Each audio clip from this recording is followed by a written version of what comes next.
Well, we're saying goodbye to 2016, and good riddance. This year has been kind of a dumpster fire in many respects, but I'm trying to stay positive and I'm trying to think of all the good things that have happened this year, notably what music has come out. And there's been quite a number of really great albums that have come out this year, and I couldn't even put it down to a top 10. I had to go a little bit further and include a top 15. So let's dive in and find out which ones made the list and which ones didn't in this year's top 15 albums of 2016. And starting us off with the 15th place is Falling Satellites by Frost. So this guy here received the most negative reactions to my review of this album. And upon first re-listen, I still am not as warm to this album as I was hoping it was going to be. This album has a lot of mixed feelings and a lot of mixed tones on it. I feel like had the band really kind of structured it a little bit better, it would have been an amazing album. But as it is, there are some really great tracks on this. One of my favorite tracks on this album is definitely that Raging Against the Dying of the Light. That track alone is just amazing, and it's weird that it's kind of, on the one hand, kind of smushed in with the larger piece on this album and not one of those standalone tracks, because this album's kind of a dual album where you've got the first half being standalone tracks and then the second half being kind of a suite of different musics that are going in and around it. So it's still one that's growing on me and one that I enjoy, but not quite as much as I was hoping to from a band that I loved with their first two releases. Coming into spot number 14, we have The Astonishing by Dream Theater, and this is another one of those albums that really kind of disappointed me when it first came out, and through the year, as I've let it kind of mature, it really didn't grow as much as I was hoping to. You know, I was even debating whether or not to put it on this list at all. It still is Dream Theater, and it still has a lot of really great moments on it. My biggest concern is that I feel, for one, the album is definitely bloated. It is that double concept album, and there are a lot of double concept albums, and this one kind of ushered us into it. Like, this was the first of what was to come. It fell into the trap of what a lot of people were criticizing progressive rock for, and didn't really have any big meaty hooks on it either, like a lot of those really great moments that I was kind of hoping for. And I also noticed that the band really didn't play very well together on this. It was either John Petrucci on the guitars or Jordan Rudess on the keyboards, and there wasn't a whole lot of interplay between the two. It was either one or the other, and that kind of brought the album down. But that being said, it was still an interesting listen, and there were still some really fun parts in it as well. It definitely wasn't one of the band's best efforts, but it was still quite the valiant effort nonetheless. Taking up the 13th spot on our list is Sorceress by Opeth. This one, again, another album that was a little bit disappointing from a band that I really love, but what I liked about this album was the darker approach that the band took to the music. It felt like they were blending the styles that they were kind of trying with Heritage, but brought it into a new territory and brought into a much more, I guess, structured approach. I'm loving songs on here like the title track of Sorceress, but I also love Strange Brew and Will of the Wisp.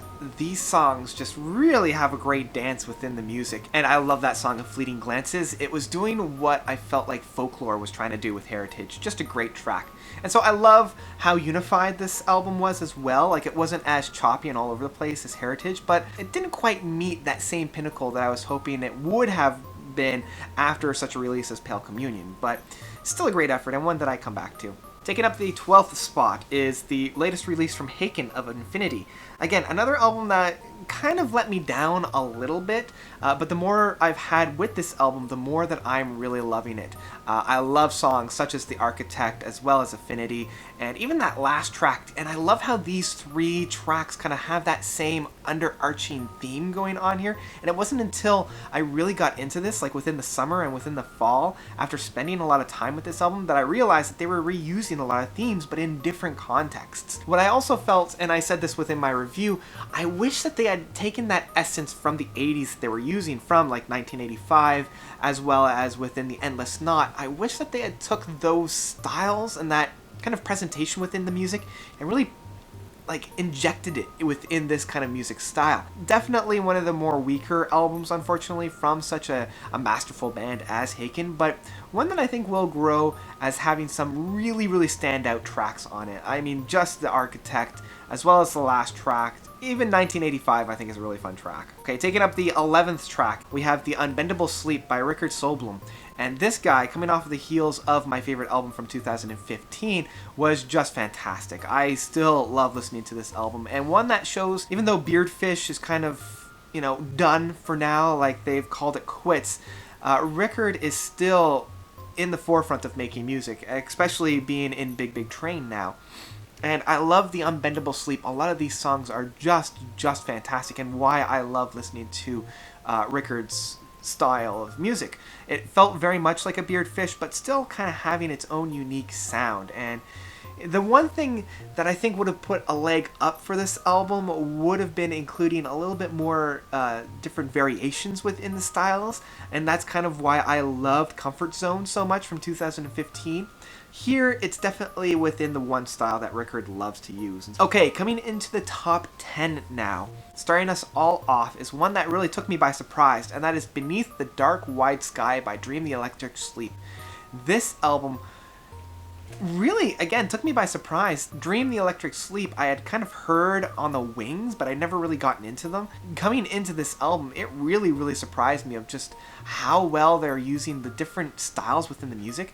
It's definitely much more of a modern prog band. When you're blending modern styles with progressive rock, it either comes off as being, I don't know, not quite working very well, but I find with these guys it does, and I like kind of their jazzy approach, and I really like that. I also love how they're able to use that deep and guttural sounds. The one song that I just keep coming back to, and I put it on a couple of mixes that I like listening to throughout the year, was the Black Wind song. That, once that drop hits, it's just so good. It's just one of those songs that is just so good that it's hard to place into words. And I mean, this isn't the only one. I also love that Good Night Sky. It's just a great, fun, a little bit airy song. I like how these two songs dance with one another. One being very light and very happy and very boppy. The other one just being that dark and guttural and kind of song. And so I love how a band is able to balance these two mindsets. And the album itself is still one that surprises me when I come back to listen to it. Coming up to number 9, we have Eye of the Soundscape by Riverside. So this guy is just a treat, and I still come back to this. It did what kind of the Endless River by Pink Floyd was attempting to do by using a lot of the demos that the unfortunately gone member from the band had kind of laid down, and just kind of expanded upon it. And it's a purely instrumental piece of music, and it's a rejigging of old demos that they had done as well as new material. And I like that blend, and I like kind of how it was presented here. And it's one that I listened to quite a bit whenever I needed something a little bit more calm, a little bit more mellow. And I like how you can hear it's the band, those who had been left behind. They're working through their emotions on these songs. You can really feel that on this album. It's very true. It's very humble, and it's very intimate as well. And just all those forces at work create such a great piece of art. It's a really good kind of 2016 album, just with so many losses that we've had within the year and so much grieving that's been taking place throughout the year. I feel like this is a really good face for that, where there's grief, there's betrayal, there's anguish, there's anger, there's all of these negative emotions, but when you listen to this album as a whole, you get a sense of, bereavement from it. You get a sense of grief, and it feels better after you've listened to it. And so that's why I love this album, and it's really helped me out through a lot of the darker times within this year. Coming up at number 8, we have The Similitude of a Dream by the Neil Morse Band. And I know this is going to be a lot higher on a lot of other people's lists, and it probably would have been a lot higher on my list as well. It's just this year has been putting out a lot of really great music. This guy made it where it is on my list for a number of reasons. There was still no real big, I guess, that euphoric moment that I was waiting for on this album. There were a lot of really great moments, and a lot that I had to close my eyes and just get washed away into the music, but I think the band, especially Neil Morse and Mike Portnoy and Randy George, I feel like these guys were hoping and believing that they were playing a masterpiece when really they were just playing an amazing piece of music. And I think that got in the way a little bit. I think what they were trying to do outweighed what they had actually done. And so for that, it really didn't hit me quite as much, and that ending just didn't hit as hard as I think they were hoping it to. because it didn't follow through with what I think they were trying to do. That being said, the music is still amazing, and in terms of the double concept albums, this one is one of the better ones from this year. I don't know if I would quite say it is the best one, but I mean, this is one of the better ones for sure. And coming from a band such as the Neil Morse Band, you're going to get great music whether or not you want it to. So that is definitely a highlight of this album. So yeah, definitely a great treat, and one that I'm still listening to, even though it's a number of months old, and one that I think the Neil Morse, like, this is definitely one of Neil Morse's better works within the past decade. Number 7, The Clockwork Fable by Gandalf's Fist. Now, talking about overblown, overlong, all the things that I said, like the Astonishing by Dream Theater and The Similitude of a Dream from Neil Morse, all those things that I knocked against, actually work in the favor for the Clockwork Fable. This guy is a triple disc concept album, but what kind of sets the Clockwork Fable apart, and I think that what made it better than the Similitude of a Dream and the Astonishing, is that it's more like a radio play, where you have spoken word between each song to give us an idea of what's going on within the story. A lot of the times when we have concept albums, the story can get muddled within the lyrics being so poetic or grandiose. Sometimes it can get convoluted and a little bit lost. Here, you know exactly what's going on in between each song, as well as what's going on in the song itself. And I think that elevated the music that was found within it by simplifying everything, by having a radio play between each of the songs. And that Clockwork Fable, as well as Eve's theme, just beautiful pieces of music by this still relatively young band. You have to kind of sit down for an afternoon and appreciate this guy. What I find upon repeated listens is I usually skip the radio play after a while and just get into the music, and that kind of works out to its advantage. So a really great one, and one that I would recommend everybody checking out because it is a really great treat. Okay, coming up at number 6, we have Evership's first album of Evership. This guy came out of nowhere for me, and as I was saying within my review of it, this was a project that I've been working on for about 20 years from a producer who has been producing other types of music. You can kind of feel that. There's a timelessness found within this because it's been worked on for so long. Certain parts within this album feel like it could be coming out of, say, like a late 90s. Other parts are like an early 2000s. Other parts even feel like it came out of the 80s. And being structured all within this one work really worked to its advantage. And I'd be interested to see if Evership comes out with a sophomore album, to see how that would grow from it, now having a lot of those works have been finally placed on a disc here. Still, I love the music that's found on this. I love where the music goes within this. And, you know, this is just a fantastic album. So, coming into the final 5, we have Venus by Hamina. This is another one of those albums that came out of nowhere. And this is what I kind of loved about 2016. A lot of the albums that we have on this list just came out of nowhere. And this was really one of those albums that took me by surprise. I love their incorporation of the female vocalist as well as player on this album. More bands need to do this. You guys need to get on board with this. And I love how it was used, and it wasn't just like a cheap trick for harmonization. She played a prominent role on the album. I also love the harmonizations that were going on with this. A lot of the songs had great pairings between a very brutal force as well as a very melodic force, and I love when bands have that dance and do it very well. And I feel like Hamina really utilized that perfectly, and a lot of the songs on here are just fantastic, and I fell in love with it. Coming up to the 4th, we have the Inventions of Nollan by Anderson Stolt. A dream team in the making. I mean, you've got Roland Stolt pairing up with John Anderson from Yes. I mean, the Flower Kings with Yes is just a match made in heaven, and the first 20 minutes of this is just a masterpiece. I love where this song goes, and I love that these two geniuses of music know how to create a build-up and have that resolution. Unfortunately, I feel like the rest of the album never really made it to that same masterpiece that the first 20 minutes had.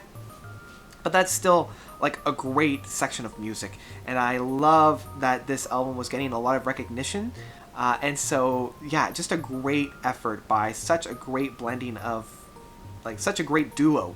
I hope that these guys do some more, and I hope that John Anderson is around enough for them to put out some new music, because I know this was like kind of a pipe dream for Roland Stolt for so long, and I'm glad to see that it was finally, brought to fruition. And the music that is found on it is just brilliant. And I love how optimistic everything feels. Hey, look who's back on the third spot. Once again, we have the Deer Hunter, this time with Act 5, Hymns with the Devil in Confessional. Act 4 really blew me out of the water. This was the first really introduction to the band, and then I went through and I listened to the whole Deer Hunter discography all this year in preparation for this album, so it gave me a much bigger grounding. So when this album came out, I was ready and I was still swept away. I can't believe Casey is still able to write such original pieces, being the 5th piece into this 6th album just arc. It is astounding that he's still able to blend concepts and themes that we found within the first 4 albums, but still bring a new and fresh take on it all. Just beautiful. I love the imagery. I love the symbolisms that we have in here, and a lot of the music. I mean, the strongest points on this album are the beginning as well as within the end. The middle kind of wanders a little bit, and I know this was an issue that I had with, say, the 2nd album as well as the 4th album, and so I'm interested to see how the final piece kind of comes in. And the only reason why this album isn't higher is because this album is quite long for what it is. I think he could have probably shaved off a good 20 minutes, but I'm not going to complain. More music is good music. I love the last 3 songs on this album. Those second last song and the third last song still bring me shivers. So such a great album, and I can't wait for the final installment of this 6th album piece. Okay, so coming up to the final 2, we have Folklore by Big Big Train. This guy, when it first came out, I was a little disappointed coming out of, the English Electric parts 1 and 2. Coming into a whole new atmosphere within this band, I love how warm this album feels. And I know that was a kind of a saying that I was using a lot within my review, was just how warm all the songs were. Folklore as well as Wassail. I love the Transit of Venus Across the Sun. All the songs on here, the Salisbury Giant, they're all so, again, warm, and it feels like you're coming home to a lot of these songs. Even though I've never really been in England and I don't really know all the landscapes there, I still feel like I'm a part of the culture because it's so submersive in this. You've got so many great folk tales, and even Winky has really grown on me. All of the styles on this, and Richert Solblum being the main keyboardist on the album now as more of a permanent residence here, it really brings the playing to a whole nother level, and I keep coming back to this album so often that it's been almost like a playlist throughout the year just to be so optimistic and happy. Okay, we're coming up to the number 1 slot, the one that gets the notes review number 1, which will, take place with Perfect Beings Part 1 from 2014, as well as Comfort Zone from Beardfish from last year. So this year, taking up the number 1 spot is Desire's Magic Theater by Persian. Now, out of all the albums, this one has surprised me the most. I've already talked about how Evership, Venus, Dream the Electric Sleep, all these other albums really surprised me from coming out of nowhere. This one not only blindsided me, but knocked me out of the park. The music that is found on here is so unique. It's so different than any of the other albums that I have talked about today. I mean, it blends very, very well that early 70s kind of almost heavy rock, like, say, an acid trippy Pink Floyd with Syd Barrett, or a very heavy Deep Purple, or not quite a Black Sabbath, but like that acid rock that we had from that style. But it's blended very well with today's kind of current, heavy rock. It's not even like a heavy rock, but it's got that same kind of style, so it really brings me back to that early 70s rock that I really, really love, and blending it very, very well. Each song has its own personality, but within the same house, right? Like, it's like you're visiting this old house from the turn of the century, like last century, and each room there's something new to enjoy. The furnishings and the trimmings and all those have the same flavor, but each room has its own characteristics. And I love that. And just the last song is so heartbreaking. It moves me every single time that I listen to it. A lot of these bands on here, I kind of know what to expect.